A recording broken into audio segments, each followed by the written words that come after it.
hospital na to. Next day pa sana, pero ayun, naunahan na kami ng sakit. So ayun, naka-fluid na siya. So grabe, kita ko talaga sa mga ugat ng ulo ng asawa ko kung gaano kasakit yung pagtitiis niya. Wala kaming tulog, ng madaling araw na lang to. Ito yung sobrang hirap na hirap siyang tumayo kasi sobrang sakit daw talaga. May mga gamot na nga dito na ibigay sa kanya, pero hindi pa rin talaga tumalaw. Sobrang naawa ako sa asawa ko, mga langga. Kaya naman, itong mga time na to, talagang halos maubos yung luha ko, kakaiyak. Ilang araw din akong walang tulog, kakabantay sa kanya. Na-stress din ako kasi si Bunso iyak din ang iyak dun sa bahay kasi gustong-gusto na umuwi ako. So ayun lang naman mga langga, wait na lang po kayo sa part 5 kung ano pa yung mga susunod na nangyayari. Dahil medyo mahaba-haba na rin yung video natin. Hanggat maaari, isi-share ko dito talaga yung journey namin mula umpisa ng aming pagpapagamot. So ayun lang naman mga langga.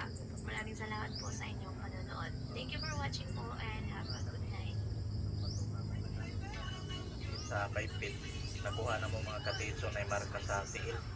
Kung sa kaibot pasabot ani mga katiits, asa ka Andresyor, Kakalabag lang mga ng asawa ko katiits, nito galing ang bato nga mong nakalot ba nga mga katiits sa paipit. Kung nakita Nakuha niyo na nga mo dyan, mga ito yung katiits o unang na family marka sa pictures namin tiil. pagdating niya. Kung sa Sobrang kaibot ganda pasabot niya ani mga talaga. Pangit katiits, na din asa talaga ka ang Andresyor, pakiramdam niya sa mga oras na. mga Pero ayun, katiits, dahil na-miss ang niya yung bato mga nga anak mong niya, nakalot ba talaga nga namang mga katiits sa pinapakain niya pa. paipit. Pumayat siya, Nakuha na mo talagang mga bumaba katiits o yung na timbang marka niya. sa Dahil tiil. galing lang talaga siya Kung niya sa ng kaibot hospital pasabot doon ani sa mga Japan. 10 katiits, days pa asa naman ka siya Andresyor, naka-admit doon. At kung ano lang yung mga pagkain na Ayan nakasanayan, guys, yun nakita lang sa din. camera Bago pa guys, siya kasi yung umuwi may-ari dito, ng ito, bahay nagulat pinabili ko sila na siya ng mga bakit talbos gabi ng kamote, mga gulay-gulay na nakasanayang kainin dito sa Pilipinas. Namimiss din maglagay talaga ng daw niya camera. kumain So ng mga ngayon ganitong na, klaseng ayan na, pagkain. nahuli Marami na na din na. nag-comment nung una na bawal daw siya niya mga ilaw-ilaw. Opo, bawal Ayan naman guys, talaga yan kapag nakita sa nakapag-umpisa camera ka guys, ng kasi yung mag-chemo. may-ari Pero ng kung bahay hindi ka pa nagulat sila bakit nakapag-chemo, gabi okay lang na yan. parang Kinabukasan nga nung pagdating niya, pumunta agad kami ng Chong Hospital. Dahil dito namin gagawin yung mga laboratory test na nag-test nito. Yung pag-uwi niya dito, marami siyang ganyan sa balat niya. Itasia.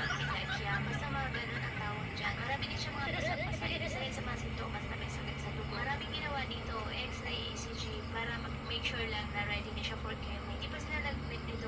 Pero akala kasi dito, kung sinabi ko na ALL ang kanyang sakit, akala dito na bone marrow biopsy na siya sa Japan. Kaya nag-request na kaagad siya ng mga laboratory para ready na daw for chemotherapy. Dapat i-chemo na kami dito. Pinabalik na siya sa hospital. Since nakalabag nga lang niya, sabi ko kay Dok, ay bigyan niya lang ng 2 days para may family time. Kasi parang hirap naman kung may salang agad sa chemo, hindi pa na siya nakapagpahinga sa biyahe. Pero kinabukasan no, bigla na lang sumakit yung kanyang likod. Although naka-pain reliever siya, kasi ito na nga lang yung mahawak sa katawan niya para hindi siya makapil ng sakit. Pero nagtaka talaga kami kasi kinabukasan, sobrang pananakit